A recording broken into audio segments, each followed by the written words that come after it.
संस्कार क्या कहलाते हैं, थोड़ा सा आप लोगों को समझना है। संस्कार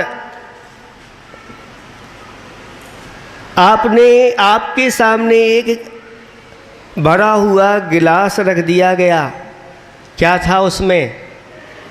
दूध था। वहीं पर एक गिलास और रखा था, उसमें भी दूध था। एक गिलास वहीं पर और रखा था, उसमें भी दूध था। लेकिन तीनों दूध के गिलास भिन्न भिन्न थे और दूध भी अलग अलग था। एक दूध तो सामान्य था, जिसमें कुछ भी डला हुआ नहीं था। दूसरा दूध भी सफ़ेद रंग का था और उसमें मिश्री डली हुई थी। क्या डली थी? मिश्री। और तीसरा गिलास, उसमें भी दूध था, लेकिन वह सफ़ेद रंग का नहीं, थोड़ा पीला पीला दिख रहा था, क्योंकि उसमें मिश्री के साथ केसर और इलायची और साथ साथ में कुछ उसमें मेवा भी डले हुए थे। 3 गिलास रखे हुए हैं। एक तो सादा दूध है जिसमें कुछ भी नहीं डला, एक गिलास में मिश्री डली हुई है, मिश्री जानते हैं, मीठा मधुर पदार्थ डला, और तीसरे में मधुर पदार्थ के साथ साथ केसर, इलायची और उसमें मेवा भी डले हुए हैं। इन तीनों में से कौन सा दूध पसंद करोगे? तीसरे नंबर का? दूसरे नंबर का भी नहीं।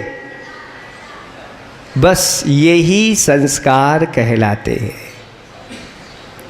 एक दूध में किसी प्रकार का कोई संस्कार नहीं है।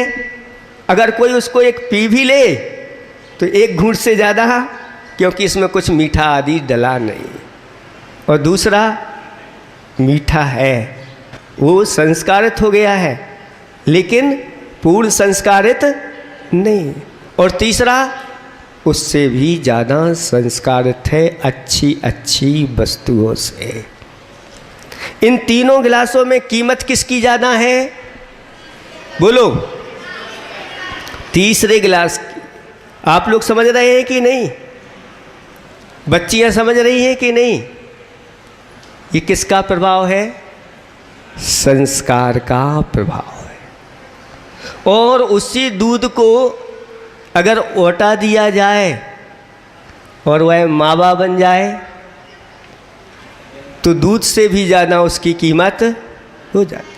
अब वहाँ पर एक मावा रखा है और बाजू में मावा से बने हुए पेड़े रखे हुए हैं, और उन पेड़ों में भी अच्छी आकृति बनी हुई है, और उनमें कुछ ऊपर से अच्छी अच्छी चीज़ें भी लगी हुई है। अब मावा से ज़्यादा कीमत किसकी हो गई? क्यों? संस्कारित हो गया वह मावा। और वही मावा अगर संस्कारित हो जाए, रसगुल्ले बन जाए तो बोलो कैसी कीमत हो जाती।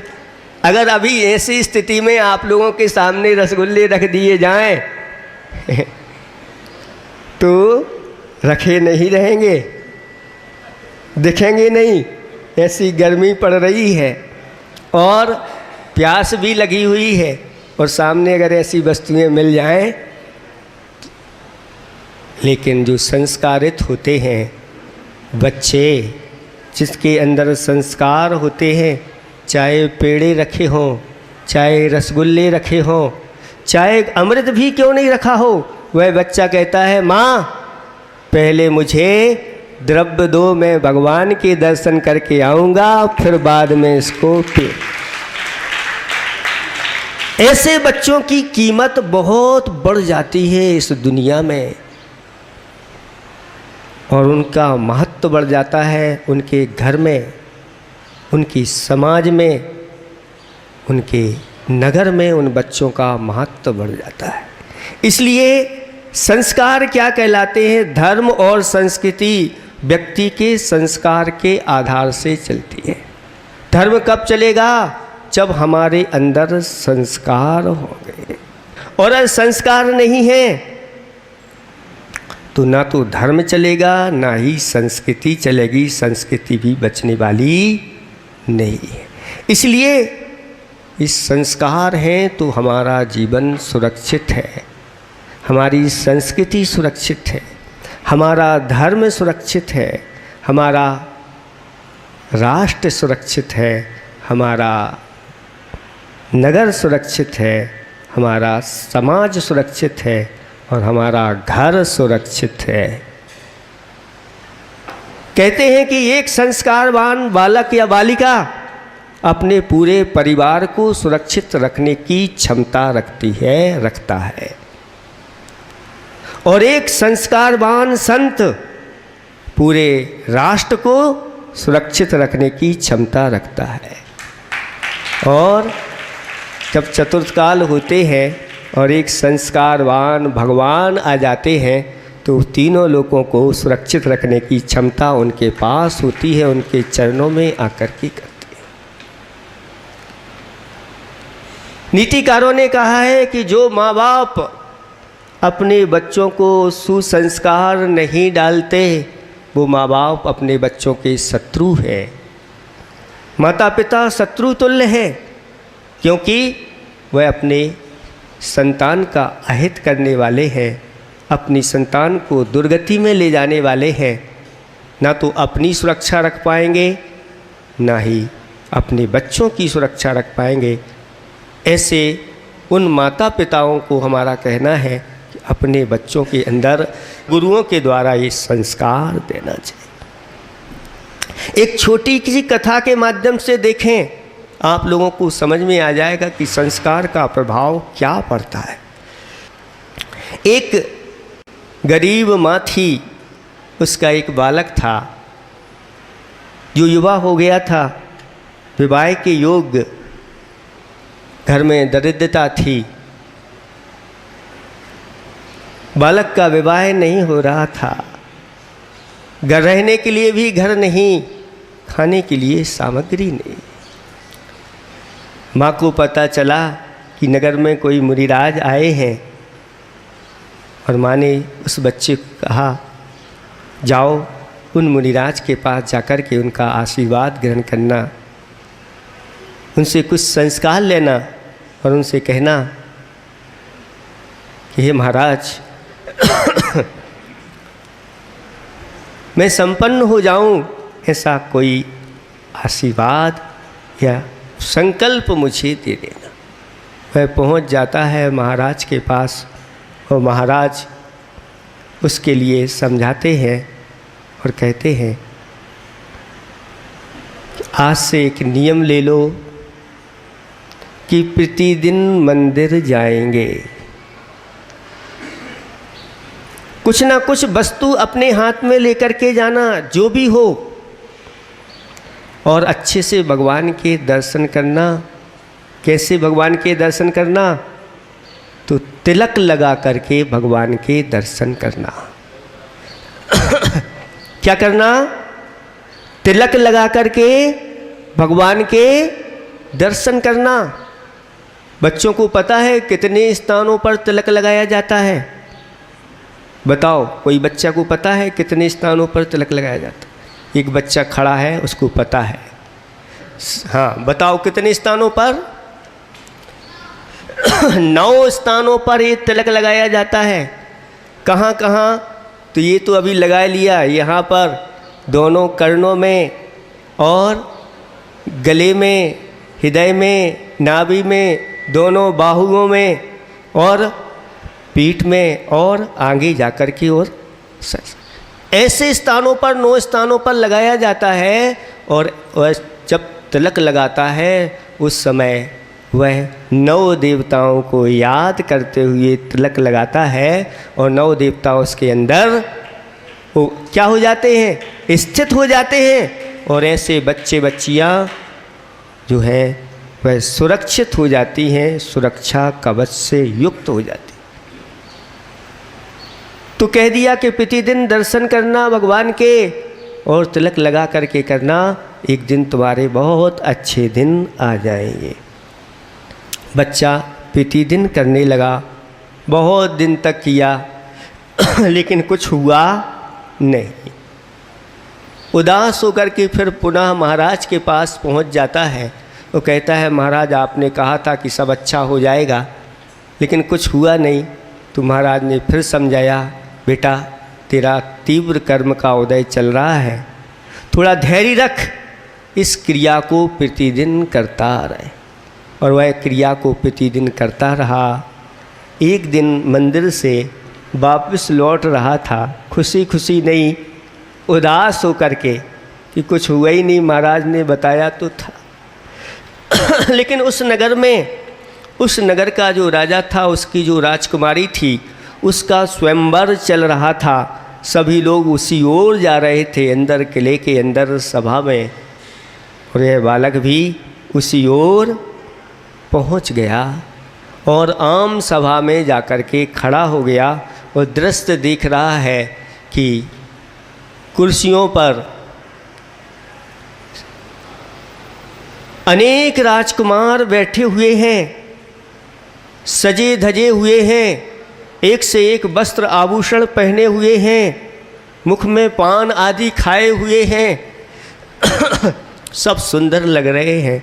और वह राजकुमारी माला लेकर के एक एक राजकुमार के सामने जा रही है और एक चक्कर लगाया, 2 चक्कर लगाए, 3 चक्कर लगाए, लेकिन माला किसी के गले में नहीं डाली। जब किसी को नहीं चुना तो फिर नंबर कहाँ आता है? जो आम भीड़ खड़ी होती है, उस आम भीड़ में से भी अगर चुनना चाहे तो चुन सकती है।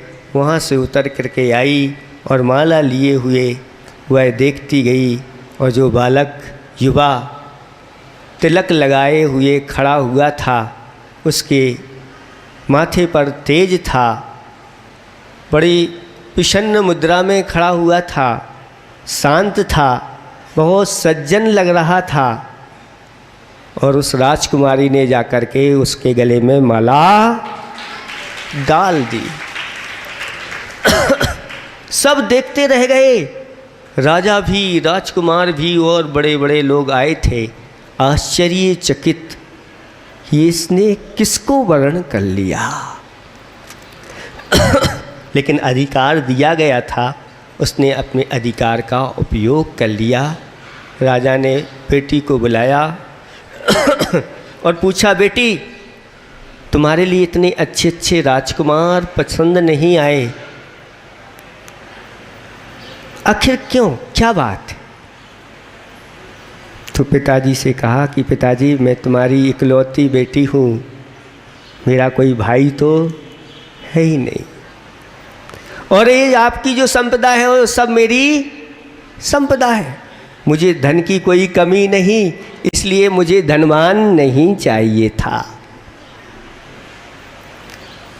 इसलिए मैं जब स्वयंवर के लिए माला उठाते हुए यहाँ पर आ रही थी, उसी समय मैंने संकल्प लिया था कि जो व्यक्ति चंदन का तिलक लगा करके खड़ा होगा या बैठा होगा, मैं उसके गले में वरमाला डालूंगी।